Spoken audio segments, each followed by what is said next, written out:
Welcome back to Retro Tech Toys. Today we're going to check out this GPI case. This is by Retroflag. It's for the Raspberry Pi 0 and 0W. Here's the box, and it's got some pictures of everything that you've got inside here. It comes with a cable, it comes with the unit itself, it comes with a little cartridge that the Raspberry Pi actually goes in, and it doesn't come with much else other than that, but that's all you really need to get started, and it does require 3 AA batteries, or you can use that cable that it comes with also to play it on a powered connection or to hook it up to a power bank. That will work as well. So let's go ahead and open this thing up and see what's inside.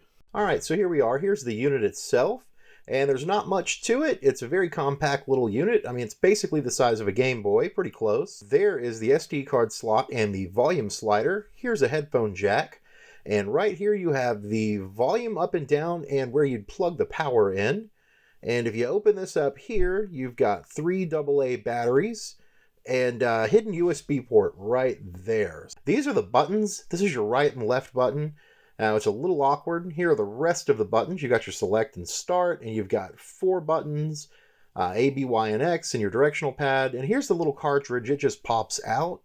And this is where the Raspberry Pi 0 goes. It's actually really sturdy, and not only does it pop into place with a couple of tabs, it also screws down when you're done, and it seems like you're going to break it when you try to take it apart, but you won't. It's fine. It's pretty sturdy, so don't worry about that. So here's what you've got so far, and here's the piece that plugs in, so that will plug into the cartridge port, and here's your Pi. The cartridge actually connects to the Pi. Everything connects together. And here's the Pi I'm using. It's the Raspberry Pi 0 version 1.3 from 2015. So let's go ahead and get started. I want to get this thing put together. And it's really easy, actually. The cartridge electronics there just kind of plug into the micro USB slot there. And then everything just kind of lays on top of each other. And there are little places that you can set the Pi down for screwing the whole thing down when you're done.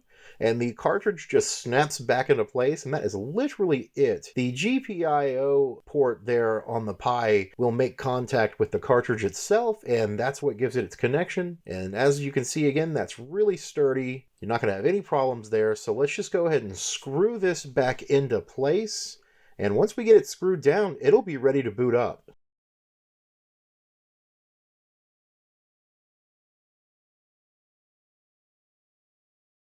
Like I mentioned, it was a really easy process. So basically all that's left is to put your SD card into the cartridge and then put the cartridge into the port, plug in your batteries, and there are some extra steps that I'll put a website up for to teach you how to do that. Basically, you have to program the screen to work with RetroPie, and there are scripts and things that are available for that, and I'll put the link up to that so that you can see exactly how to do it. But after you do all that, you just plug in the SD card, you put it to the cartridge port, you put your batteries in place or your power bank or whatever you're using, and you just game on, you're ready to go. And there is a cover for that SD card slot, but I keep it off so that I can swap out SD cards and I don't have to mess with it. Now, of course, the first time you boot up, there are going to be some things that it has to do. It's going to take a little while, but you'll eventually get in there, and I can't tell you where to get ROMs, and there are plenty of tutorials online that tell you how to put ROMs onto this.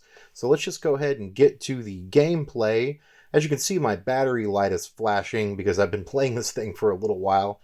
But I think we can get a game of Keith Courage in Alpha Zones really quick before this thing dies. It's actually running a little slow, so I'm afraid the battery is going to die, but I'm going to try to do this really fast.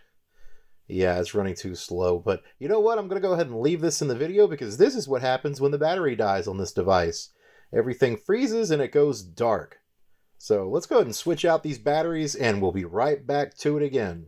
All right, we're back, and as expected, Keith Courage for the TurboGrafx 16 or the PC Engine works really well. It runs at full speed. The sound and everything's really good. Of course, I don't do the sound because I've gotten copyright issues before for playing the sound. Some YouTubers get it and some YouTubers don't get in trouble. I don't want to get in trouble, so... But this is one of my favorite games for the TurboGrafx 16, and it runs extremely well. I'd like to show you a couple of other things after this one. We're going to look at a PlayStation game here really quick. Let's go ahead and check out Diablo. Diablo for the PlayStation 1, this port of it at least runs horribly. This is a Raspberry Pi Zero, so it's not going to be able to run some of these more advanced games, but it doesn't run this one well at all. And I think we can go ahead and chalk this one up to being way too advanced for this little computer, and we can go ahead and switch over to something else now. Really quick, I wanted to answer the question that everyone has: does it run Doom? Well, this is the Doom 2 port for the Game Boy Advance, and it runs it okay. It's not full speed. I'd say it's probably half speed. But, it boots up Doom. It runs Doom, kind of. So, there you go. The Retroflag GPI case with the Raspberry Pi Zero does run Doom. Now, I'd like to talk about some of my thoughts and give my opinion overall on this device.